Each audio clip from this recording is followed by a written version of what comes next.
혼다에서는 이 차를 대형 SUV, 패밀리 SUV, 미국 시장을 겨냥한 SUV로 만들었는데 쉽게 설명하면은 우리나라에서는 팰리세이드, 최근에 출시한 팰리세이드하고 크기와 역할이 비슷한 차예요.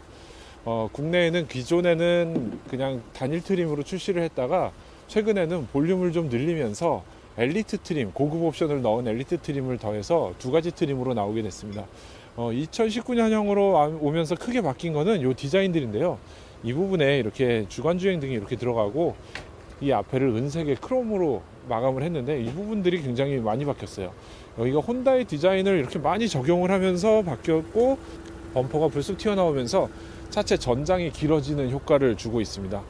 전반적으로는 디자인이 좀 세련되고 이렇게 예전에는 굉장히 크고 뭉툭한 디자인이었다가 지금 좀 세련된 모습으로 많이 바뀐 것을 볼 수 있어요. 그리고 옆면에서 보면은 제일 특이한 거는 가장 많이 바뀐 점은 휠인데요. 이 휠의 디자인이 바뀌었는데 글쎄요, 그런 거는 이제 실제 이 차의 오너가 아니면은 딱히 이렇게 강하게 느끼기 힘든 정도가 아닐까 생각이 되네요. 이 차 문짝 같은 경우는 굉장히 두껍고 커요. 그리고 글쎄요, 이런 유리들을 보면은 여기가 다 이중 접합 유리를 사용을 해서 이렇게 만져보면은 유리 두 장이 붙어 있는 거를 느낄 수 있어요. 그리고 앞좌석은 뭐 컬러를 사용하지 않았지만 뒷좌석은 다 컬러 유리를 사용을 했고 햇빛 가리개를 집어넣으면서 실제로 이걸 탔을 때 굉장히 불편함 없이 그대로 이용할 수 있게 만들었네요. 이 옆모습을 보면 굉장히 차가 긴데요. 이 차는 이 길이가 5m가 넘는 대형 SUV예요. 그러다 보니까 이렇게 큰 차에 3열 시트를 넣었으니까 그다지 좁지 않게 탈 수 있겠죠. 일단 1열 앉아보면은 1열부터 제가 제 키에 맞춰서 앉아볼게요. 1열을 앉아서 적당히 맞추고 공간을 무릎 주먹 하나 들어갈 정도로 맞추고요. 그 다음에 바로 2열로 들어가서 2열 시트 공간을 맞추겠습니다. 여기 2열 시트 공간이 굉장히 남는데 앞좌석을 주먹 하나 정도로 맞췄더니 뒤에는 주먹 2개가 들어가네요.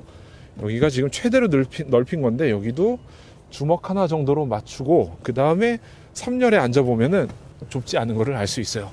3열로 들어가기도 쉬워서 여기 버튼을 한 번만 클릭을 하면은 시트가 자동으로 앞으로 넘어가게 돼요. 굉장히 편리하게 들어갈 수 있는데요. 여기 들어가서 앉아보면은 이렇게 넓은 공간이 나오고요. 다시 시트를 가볍게 접어서 위치를 가져갈 수 있습니다. 그러면은 제가 지금 안 보일 텐데 여기서 보면 이렇게 그다지 좁지 않게 타고 갈 수 있어요. 또 반대로 이렇게 눌러서 바로 내릴 수가 있어서 3열에 타고 내리는 것도 그다지 불편하지 않게 사용을 할 수 있네요.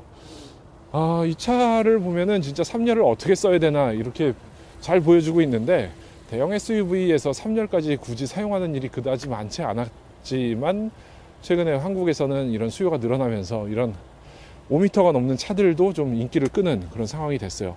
특히 국산 팰리세이드, 현대자동차에서 그 차를 출시하면서 이런 차들의 관심이 굉장히 많아지고 있고요.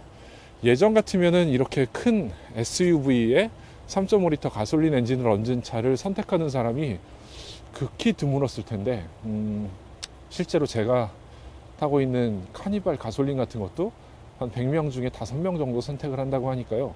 굉장히 드문 일이긴 했었는데 지금은 가솔린 휘발유하고 디젤의 격차가 기름값이 굉장히 차이가 줄어들었고요. 그리고 디젤에 대한 거부감 같은 것들이 좀 있으면서 가솔린 엔진을 선호하는 경우들이 많이 나오고 있는 것 같아요. 그리고 이 대형 SUV는 온 가족이 같이 타는데 좀 더 정숙하고 부드럽고 편안한 거 이런 것들을 추구하는 분들이 있어서 휘발유 엔진을 선호하는 경우도 있습니다. 어쨌건 이 차는 팰리세이드는 3.8 가솔린인데 비해서 이 차는 3.5 가솔린이고요.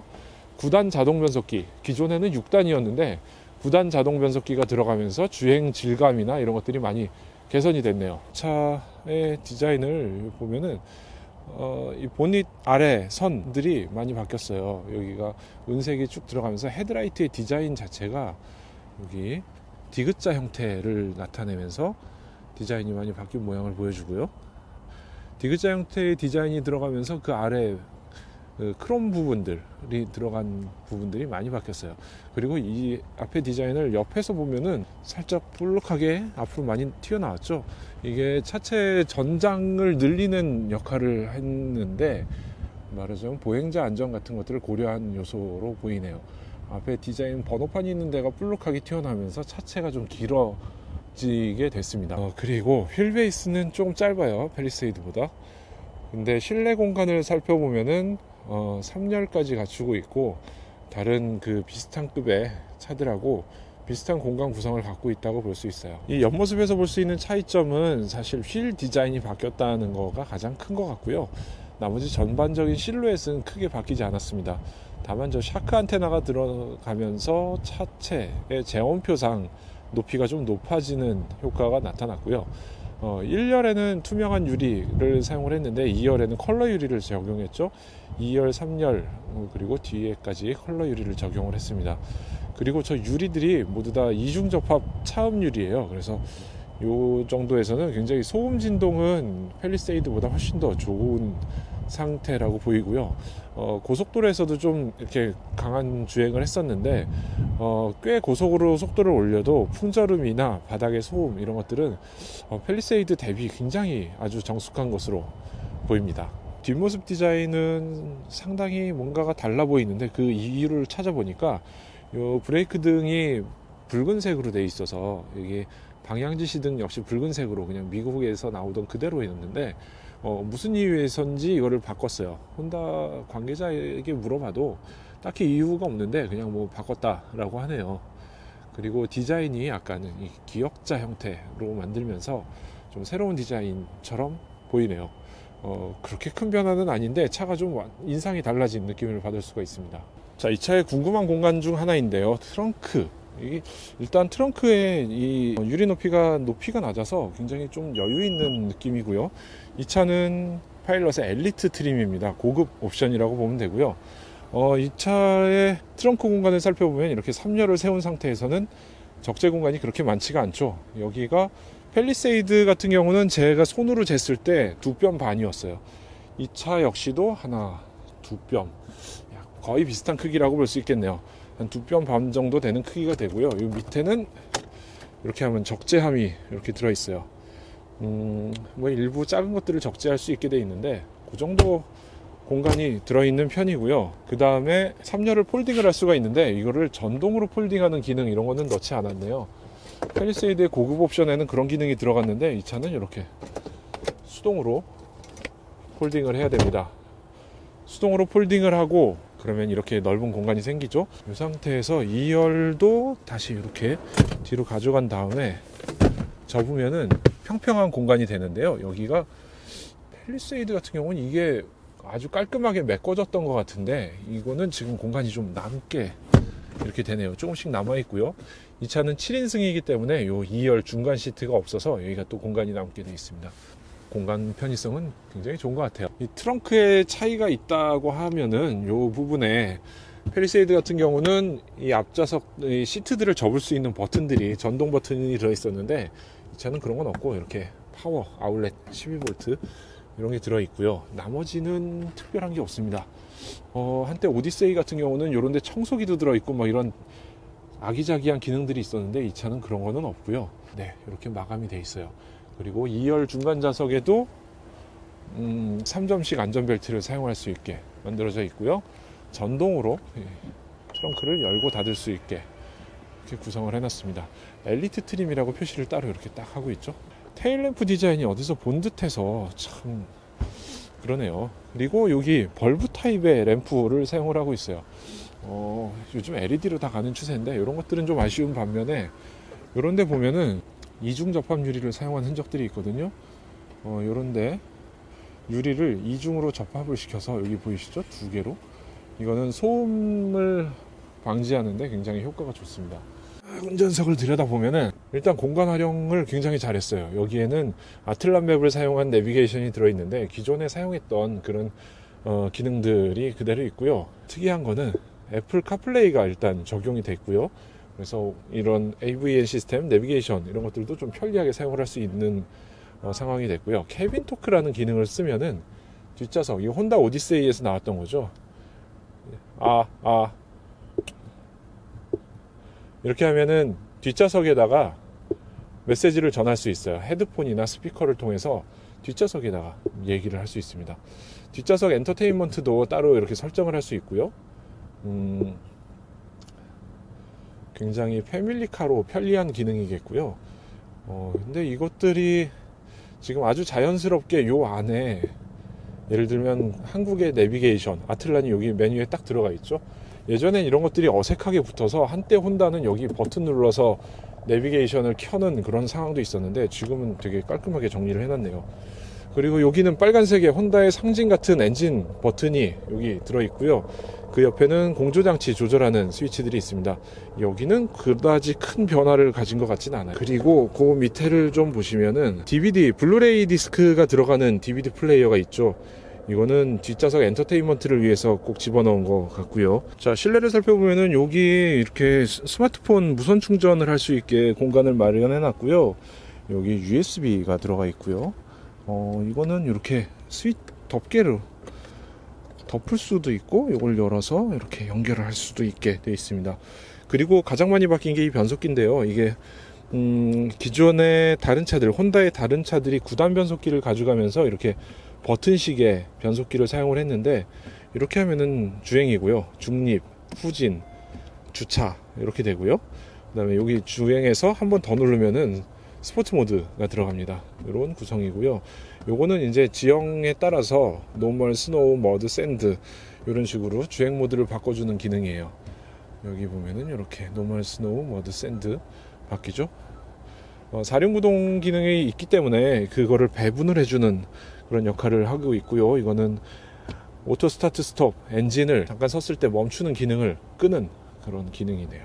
그래서 정차했을 때 엔진을 끄는 게 있고, 여기도 역시 컵홀더에 이렇게 들어 있고요. 중간에 이 박스를 열어보면은 여기에 스마트폰을 연결하게 이렇게 단자가 들어 있고요. 억스 단자도 있고요. 파워 아울렛도 있고 그렇게 들어 있습니다. 꽤 깊은데, 이거 예전에는 더 깊은 공간이었는데 지금은 여기 기어박스가 없어지면서 이 공간을 굉장히 낮춰서 만들었네요. 그리고 중앙에는 이렇게 컨버세이션 미러가 들어 있습니다. 의외로 컨버세이션 미러를 사용을 하고 있는데 캐빈 와치 기능이 없나? 네, 이 차는 캐빈 와치가 없군요. 그 혼다의 오디세이에서는 캐빈 와치가 있어서 요거를 삭제를 했었는데, 여기는 컨버세이션 미러를 넣었고요. 그 안에는 선글라스를 넣을 수 있게 되어 있습니다. 그리고 여기 선루프를 앞에 틸트하거나 열거나 할 수 있고요. 그리고 이건 뒤에 선루프가 2개이기 때문에 뒤에 선루프는 밑에 차량막만 걷어낼 수 있는 기능이에요. 그리고 여기 계기판을 보시면은 완전 디지털로 돼 있죠. 이렇게 구성을 했는데, 이 디지털 계기판에 엘카스, ACC 뭐 이런 기능이 있고요. 자율주행에 가까운 기능들이 여기 포함이 돼 있어요. 그래서 이거는 좀 이따 주행을 하면서 좀 보여드릴 테고요. 여기 핸들에 보면은 핸들 열선 버튼이 여기 있네요. 그리고 크루즈 컨트롤 기능이 있고요. 여기는 AVN 기능들이 여기 들어 있어요. 그리고 왼쪽에는 룸미러 조절하는 기능이 있고, 이건 이코노미 버튼인데 요거 하면은 뭐 연비가 조금 좋아지려나요? 뭐 아무튼 계속 혼다는 이런 걸 넣고 있어요. 그리고 여기 안전사양 관련된 버튼들이 있고요. 그리고 사이드 브레이크, 그러니까 주차 브레이크는 풋 브레이크 방식을 사용을 하고 있네요. 보통 전자식을 사용을 하는데 의외로 풋 브레이크를 쓰고 있어요. 자, 보닛을 열어보면은 아무것도 안 보이네요. 엔진만 딱 들어있고, 여기에 이제 3.5L 가솔린 엔진이 들어있고요. 나머지 뭐 별다른 것들이 눈에 띄지 않습니다. 그리고 앞에를 굉장히 잘 마무리를 해서 마감을 해놨네요. 엔진이 안쪽으로 쑥 들어가 있는데, 이 차는 대형 가솔린 SUV이기 때문에 엔진 크기보다 차체가 꽤 크죠. 그래서 이렇게 안으로 쑥 들어가 있고요. 혼다의 엔진, 미국에서 워낙 많이 사용하고 많이 팔리는 3.5L 엔진이기 때문에 신뢰도가 높은 그런 엔진이죠. 이 엔진 후드 안쪽에도 이렇게 방음과 진동을 방지하기 위한 패드를 부착을 했습니다. 지금 여기는 팰리세이드의 뒷좌석이 아니고 혼다 파일럿의 뒷좌석이에요. 혼다 파일럿이 연식 변경을 하면서 부분 변경, 아주 조금씩 변해서 돌아왔는데, 2열에 앉아보니까 의외의 것들이 좀 있네요. 특히나 가장 최근에 시승했던 차가 팰리세이드이기 때문에 그거랑 직접적으로 비교가 되기도 하고요. 일단 여기 앉아보면은 팰리세이드에 없는 게 있어요. 앞에 보면은 이 파일럿의 엘리트 트림에 있는 AV 시스템이 있는데, 이 중간에 화면이 천장에 있고요. 여기에 있는 무선 헤드폰, 적외선 방식이거든요. 이 앞에 까만색 적외선 방식으로 이 헤드폰을 쓰면은 여기서 오디오를 따로 들을 수가 있습니다. 요거를 들으면은 이제 큰 소리로 오디오를 듣거나 뭐 영화를 보는 경우에는 드라이버가 말을 할 수가 없죠. 의사소통을 할 수가 없으니까 캐빈 토크라는 기능을 이용해서, 이거는 팰리세이드도 들어갔어요. 캐빈 토크를 사용해서 여기다가 음성 메시지를 말을 할 수 있어요.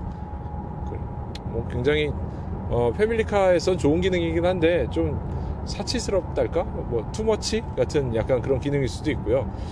사실 우리나라에서도 카니발이나 뭐 이런 SUV들의 이런 화면을 다는 경우가 많은데, 사제품으로 뭐 한 옵션으로 하면은 한 100만원에서 200만원 사이 정도, 꽤 고가의 옵션이기 되기 때문에 이거가 들어가 있는 것 자체가 이 혼다 파일럿에는 플러스 알파 요인이 될 수 있습니다. 여기 이렇게 투박하지만 리모컨도 들어있고요. 그리고 제가 앉아있는 자리는 지금 7인승이에요. 7인승은 둘셋 구조로 되어 있고요. 그래서 2열이 꽤 넓은 편이에요. 이 오른쪽에 보면은 컵홀더 2개가 위에 있고 아래도 뭐 넣을 공간이 들어있고요. 굉장히 넓은 공간을 갖고 있어서 여기서 음료수 2개 정도씩 쫙 마셔도 되고요. 이 왼쪽에도 컵홀더가 또 있어요. 그래서 컵홀더의 원조는 뭐 팰리세이드가 몇 개를 갖고 있다 이렇게 얘기하는데, 혼다가 정말 컵홀더의 원조예요. 여기는 뭐 아침, 점심, 저녁 먹을 음료수 다 넣어놔도 괜찮을 정도로 많이 갖고 있어요. 그리고 이렇게 선바이저 스크린 같은 것도 수동이긴 하지만 여기 그대로 이게 다 들어있고요. 팔걸이에서 앉았을 때 꽤 편리하긴 한데, 약간 좀 아쉬운 거는 뒤로 넘어가는 각도가 조금 아쉬워요. 이게 일반적인 각도 정도만 딱 넘어가고 더 이상 뒤로 넘어가질 않아서 좀 더 뒤로 확 젖혀지면 좋을 텐데, 이게 의자를, 시트를 가운데로 좀 옮기고 뒤로 젖히면 더 넘어갈 것 같긴 한데 그렇게 구성가 돼 있지 않네요. 국산차 카니발 같은 경우는 요거를 시트를, 레일을 살짝 옮겨서 더 넘기는 경우들이 있는데 이 차는 그렇게까지는 하진 않았어요. 제가 지금 주행 중인 상황에서 3열로 넘어왔어요. 여기 3열 공간은 일단 이 다리가 허벅지가 닿지 않을 정도로 올라서게 돼요. 이렇게 쪼그려 웅크려 앉는 이런 자세가 되게 되는데, 팰리세이드하고 자꾸 비교를 하게 되는데, 비교해서 좋은 점은 2열 시트가 어깨가 낮은 거예요. 2열 시트 어깨가 낮기 때문에 전방 시야가 되게 좋고요. 3열의 헤드레스트 위치가 1열과 2열 헤드레스트 위치에 살짝 옆으로 나와 있어요. 그래서 여기가 갑갑하지 않게 공간을 만들어 놨고, 여기서 이렇게 쭉 정면을 보면은 헤드레스트 앞 사이로 정면 공간이 꽤 넓게 보여서 답답하거나 3열이 좁다거나 이런 느낌은 전혀 들지 않네요. 그리고 이 헤드룸 같은 경우도 팰리세이드보다 더 높은 것 같아요. 이 차가 재원상 팰리세이드보다도 좀 더 높고, 이번에 연식 변경을 하면서 샤크 안테나를 추가하면서 좀 더 높은 재원을 갖게 됐는데, 그래도 이 공간은 좀 더 높은 것 같아요. 이 3열의 오른쪽에 컵홀더 역시 3개나 있고요. 이 공기 송풍구는 팰리세이드 같은 경우는 천장에 이렇게 박혀 있었죠. 그런 구조였는데 이 차는 지금 옆에 박혀 있습니다. 뭐 옆이나 천장이나 큰 차이는 없을 것 같긴 한데, 천장에 올리는 게 좀 더 공기 흐름이 좋다고 하니까 그게 또 장점이려나? 뭐 모르겠어요. 뭐 많은 차들을 SUV나 미니밴 같은 경우 천장에 넣는 경우들이 많은데 이 차는 그렇진 않고요. 3열 공간은 아쉬운 거는 딱 하나네요. 밑에 이 허벅지 닿는 공간이 높아가지고, 다리가 공간이 높아서 다리가 껑충하게 된다. 이게 좀 아쉽고요. 자, 이제 시승 출발을 해보겠습니다. 여기 운전석에 앉았고요. 시트를 조절하기 위해서 팔걸이 조절도 했고요.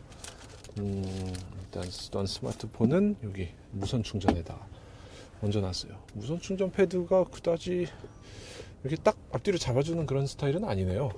일단 지금 아까 다른 기자가 운전을 하고 왔는데 연비가 그다지 좋지 않아요. 6.1? 어떻게 운전을 한 거야 도대체. 어쨌건 자, 이제 출발을 해볼 테고요. 이 거울을 조절하기 위해서 움직이는데, 거울은 꽤 커요. 이 문짝이 붙어 있는데 그 공간에 살짝 창을 뚫어 가지고 여기 공간을 마련을 해놨네요. 위아래로 SUV니까 폭이 좀 넓게 이렇게 구성을 해놨고요. 어색해요. 여기 변속 레버가 없으니까 좀 어색하긴 한데, D를 딱 누르고 출발을 하면은, 근데 이 사이드 브레이크가 풋 브레이크 방식인 거는 조금 의외의 얘기네요. 그리고 스티어링 휠이 더 안 나와요. 이게 좀 더 이렇게 왔으면 좋겠는데 그런 면에서는 조금 아쉽고, 그리고 풋레스트가 조금 작은 느낌이에요. 발끝에가 이렇게 약간 올라가는 느낌이라 좀 아쉬운 점이 있고, 그리고 페달은 그냥 오르간 페달은 아니고 그냥 일반적인 페달이네요. 자, 이 주행 아틀란 맵으로 주행을 시작하겠고요. 어휴, 소리 되게 크네. 지금 온도를 적당히 22도 정도 이렇게 맞췄고, 리어 온오프가 따로 있어요. 리어 온도를, 이게 3열씩이나 되기 때문에 뒷좌석 온도를 따로 설정할 수 있게 되어 있습니다. 주행 모드는 지금 일반 상황인데, 지금 일단 가속 출발하는 느낌은 굉장히 부드럽고요. 이 3.5L 엔진 역시 조용하고 부드러운 엔진인데 굉장히 느낌이 좋아요. 부드럽고 편한 느낌이고, 아이고, 근데 내비게이션 소리가 좀 하자군요. 자꾸 팰리세이드하고 비교를 할 수밖에 없는데 그 차하고 비교해서는 굉장히 다른 차네요. 이거는 내비게이션이 이 앞에 나오네. 이야, 이게 아틀란, 국산 아틀란 맵인데 이 앞에 아주 간략하게 이렇게 표시를 해주네요. 굉장히 좋아요. 이거 굉장히 수입차에선 내비게이션이 안타깝고 되게 약했던 것들인데, 이게 적용이 이렇게 되니까 굉장히 편하게 볼 수 있네요. 대신에 헤드업 디스플레이는 없어요. 그런 기능은 갖고 있지 않습니다. 자, 언덕길, 지금 울퉁불퉁한 길을 가는데, 이게 사실 제가 타고 있는 카니발 가솔린 같은 경우는 이런 언덕으로 올라갈 때 살짝 힘이 부족한 것이 느껴지거든요. 근데 거의 그런 것들이 느껴지지 않고요. 굉장히 부드럽게 쑥 밀고 나가는 느낌이 굉장히 좋습니다.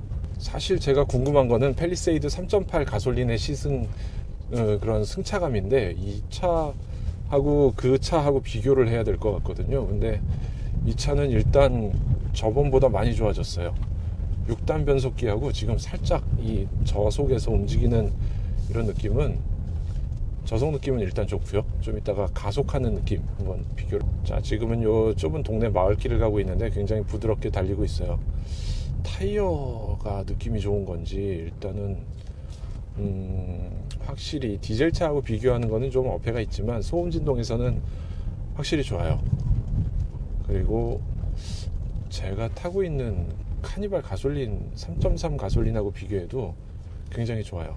그리고 되게 정숙하고, 이거를 소음 진동 억제를 굉장히 잘한 느낌이에요. 자, 저 앞에 가는 게 이제 저희 세이프티카인데 구형 파일럿이에요. 이게 바로 구형이라기보다는 지금까지 팔았던 파일럿이죠. 이 차는 최근에 출시를 했으니까 그 이전에 판매했던 건데, 브레이크 등이 빨간색이에요. 그래서 좀 차이가 느껴지는데, 요거는 그게 아니고, 야, 근데 지금 이게 70km 이렇게 가속을 했는데 거의 느낌이 없이 그냥 가속을 되게 재밌게 하네요. 노멀 모드에서 주행을 해보는데 가속 느낌이 굉장히 부드럽고요. 이 변속 때는 9단 변속기까지 사용하는 변속 타이밍을 거의 느끼기가 힘들어요. 여기 엔진 회전수를 봐도 잘 느끼기 힘들고요. 지금 6단, 7단, 8단 90km에서 9단은 93km에서 9단이 들어갔어요. 다시 빠지네요. 이게 90km에서 9단 들어가니까 엔진 회전수는 1000rpm 초반대 한 1300 정도에 머무는 것을 볼 수 있네요. 8단, 9단. 네. 9단 변속기를 실제로 다 쓰는지가 되게 궁금했는데, 이게 과거에는 다 못 쓰는, 그러니까 120km 이렇게 달려도 살짝만 발을 얹어도 바로 빠져나오는 경우가 있었어요. 이게 혼다의 오디세이 같은 차들도 그랬었는데, 지금 이 차는 9단 변속기를 다 쓰는 거를 확인할 수 있네요. 일단은 그 변속기의 작동 느낌이나 엔진의 회전 질감, 그리고 이 바닥의 하체 소음, 주행 질감, 이런 것들이 부드러워서 굉장히 이 차는 제가 보기에는 패밀리카로 합격점이라고 볼 수 있어요. 이거는 타고 있는 사람들이 굉장히 편할 것 같네요. 지금 저희는 고속도로, 서해안 고속도로로 들어가고 있고요. 약간 커브길인데요. 이 램프를 50km 정도, 이게 가볍게 돌아가고요. 살짝 무거운 느낌은 조금 있기는 한데 차가 밀리는 느낌도 좀 있고요. 근데 이 차가 1800, 1900km 정도 되는 SUV이다 보니까 이 정도는 당연한 거고요. 일단 굉장히 주행 느낌이 부드럽고 좋습니다. 최근에 타본 SUV 미니밴 중에 제일 좋은 것 같아요. 혼다의 오디세이가 굉장히 좋아서 인상적이었던 그런 느낌이 있었는데, 그 오디세이 못지않게 지금 좋아진 것 같아요. 혼다의 3.5L 가솔린 엔진하고 9단 변속기 조합은 정말 칭찬을 아끼지 않을 수 없습니다. 이런 수입차의 사소한 단점들인데, 지금 이 차 같은 경우 저 앞에 저기 있죠? 하이패스를 저런 데다 붙여놔야 돼요. 저거 아마 배터리 사용하는 걸 것 같은데 좀 아쉽죠. 국산차 사면은 룸미러에 딱 포함이 다 돼 있어가지고 굉장히 깔끔하게 처리가 되는데, 이 수입차에서는 그런 것들이 아쉬워요. 이거하고 내비게이션의 업데이트라든가 혹은 유보 같은 시스템을 저는 기아차에서 쓰고 있는데, 그런 것들을 사용하지 못하는 게 조금 아쉬운 건데, 대신에 요런 주행 질감은 전혀 느낄 수 없는 거죠. 국산 SUV 가솔린, 그러니까 뭐 미니밴 이런 데에서는 3.3은 좀 힘이 부족하고요. 그거를 뭐 6단 7단 이렇게 나눠 가지기에는 굉장히 기어 변속의 차이가 킥다운 하는 느낌이 탁탁 들기 때문에 주행 질감에서 좀 아쉬운 게 있었는데, 이건 지금 그게 없어요. 100km까지 가속하는데 지금 굉장히 부드럽게 주행을 하고 있고요. 그리고 이런 창문들도 아까 이미 인테리어에서 말씀드렸었는데, 이중 접합 유리를 사용해서 이렇게 문을 열었을 땐 시끄러운데, 요 유리가 탁 닫으면 굉장히 조용한 공간이 되는 그런 느낌이 있어요. 그리고 이번 업데이트에서 이 차를 새로 부분 변경하면서 달라진 거는 이 후측방 경보 같은 것들이 생기면서, 여기에 방향지시 등을 켜면은 카메라에서 그림을 보여주던 거, 그런 것들이 없어졌어요. 사실 많이 쓰는 것들은 아닌데 요즘 기아 자동차 이런 데서 쓰고 있죠. 그래서 좀 많이 들어오긴 하지만 그래도 어색한 것들이었는데, 그게 없어지면서 대신에 여기 경보등, 후측방 경보 이런 것들이 늘어났죠. 그리고 어댑티브 크루즈 컨트롤, 그리고 차선을 가운데로 유지해주는 엘카스가 들어가면서 이 차는 거의 자율주행에 가까운 주행을 할 수 있는 그런 차가 됐어요. 지금 살짝 언덕인 서해대교를 올라가면서 속도를 100km에 맞췄고요. 지금 엔진 기어 변속 단수를 보니까 6단, 7단이 들어가 있습니다. 8단, 9단. 이 차에 있는 속도계로 100km에서 9단이 들어가면은 약 1500rpm 정도가 되네요. 이 정도면은 굉장히 엔진이 연비도 좋아질 테고, 당연히 차에도 무리를 안 주니까 굉장히 좋을 것 같고요. 스포츠 모드를 넣으면은 일단 엔진 회전수가 딱 올라갑니다. 1500에서 머물던 엔진 회전수가 3000까지 딱 올라갔다 내려오면서 가속 페달에 힘이 들어가기 시작해요. 쉽게 올라가고요. 조금 빠른 속도까지도 아주 쉽게 쫙 올라가는 것을 느낄 수 있네요. S모드가 다른 무슨 배기음이나 이런 것들을 바꿔주진 않는데, 그래도 이 가속 페달 반응하고 스티어링 휠이 살짝 무거워지는 느낌이 있나? 다시 확인해 볼게요. 이거는 스티어링 휠이 그 주행 모드 때문에 바뀌는 건 아닌 것 같고요. 엘카스를 키다 보니까 이게 차선을 유지하면서 그 무게가 좀 바뀌는, 이렇게 저항감이 있는 그런 느낌이네요. 자, 이게 이렇게 주행을 하다가 뒷좌석에 썸바디하고 얘기를 하려면은 이렇게 딱 이 상태에서 마이크 켜짐, 이렇게 하는 건가? 뒷좌석, 네, 뒷좌석, 네, 이렇게 울리게 들리는군요. 이게 말하자면은 기내 안내 방송 하듯이 차 안에서 이렇게 방송을 할 수 있어요. 뒤에 스피커를 통해서 이게 나오는데, 지금 되게 재밌는, 뒷좌석에 동승한 다른 기자가, 네, 이게 조금 시간이 지나니까 꺼지는구나, 이게. 네, 그런 기능이 있어요. 캐빈 토크 기능이고요. 이게 그나마 이제는 좀 쓸만한 내비게이션이 됐네요. 굉장히 좋다, 뭐 국산차보다 뛰어나다라고 말은 하기는 어려운데, 그래도 이제 좀 진짜로 이 내비를 쓸 수 있겠구나, 그리고 이 인포테인먼트가 쓸만하겠구나 라는 정도의 기능까지는 올라왔어요. 아직까지 국산차하고 비교해서는 좀 아쉬운 거는 있죠. 자, 스티어링 리콰이어드라고 나오네요. 이게 핸들을 너무 오래 안 잡고 있으면은 이거 잡아라 라고 경고하는 기능이고요. 이 앞에가 사실 좀 이게 어색할 수 있는 건데, 엔진 회전수는 이렇게 움직이고 그 밑에는 속도계가 디지털로 나와요. 그러니까 이게 지금 여기서 보면은 이 바늘이 돌아가는 이 화면은 없어요. 근데 이게 그다지 어색하지 않고 지금 적응을 하는 거죠. 그리고 여기서 보면 앞뒤 토크 배분도 보여주는데 지금 가속하는 상황에서 고속이니까 앞에 100% 거의 다 사용을 하다가 살짝 발을 떼면은 뒷바퀴도 뭐 2대2 정도로 이렇게 사용을 하네요. 이게 의외로 이런 때 사륜구동을 쓰는 게 의외인데요. 그냥 주행하는 구간인데 앞뒷바퀴에서 구동을 배분하는 게 바로 눈에 보이네요.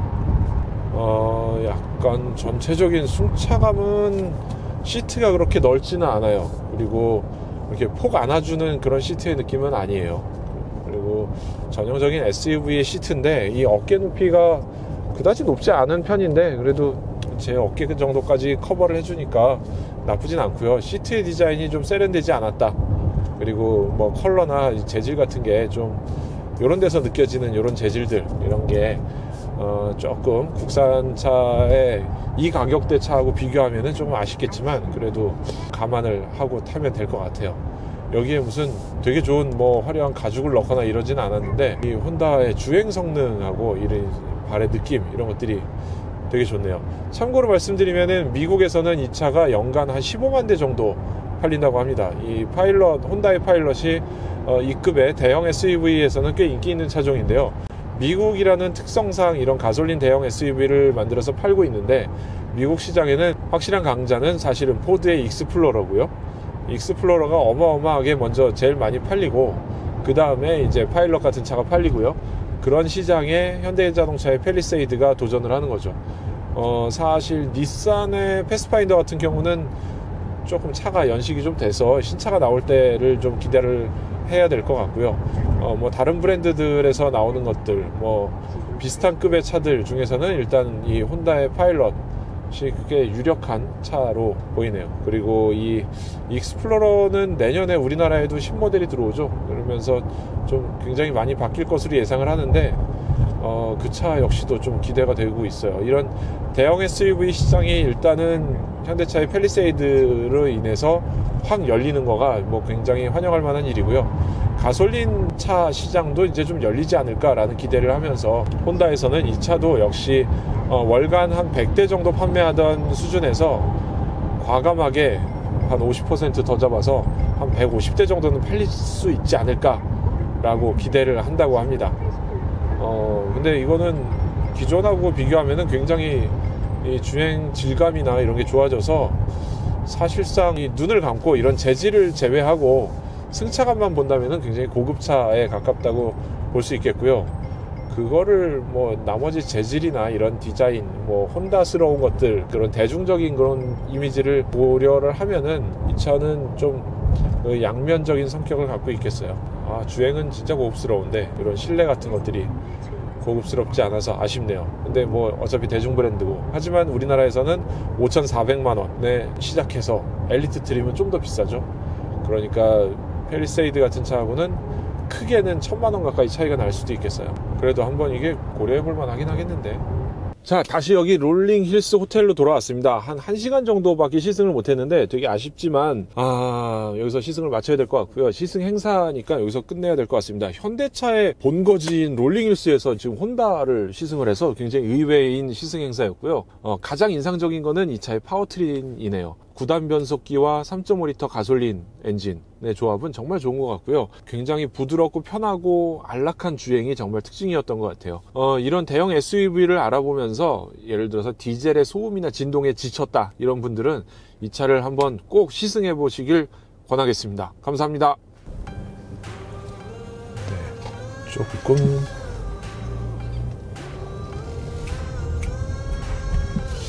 우리가 외나무다리에서 만나는 상황이 되네. 자, 느껴지거든요. 근데 이 차는 그런 것들이 거의 꽝이 날아가네. 네, 거의 그런 것들이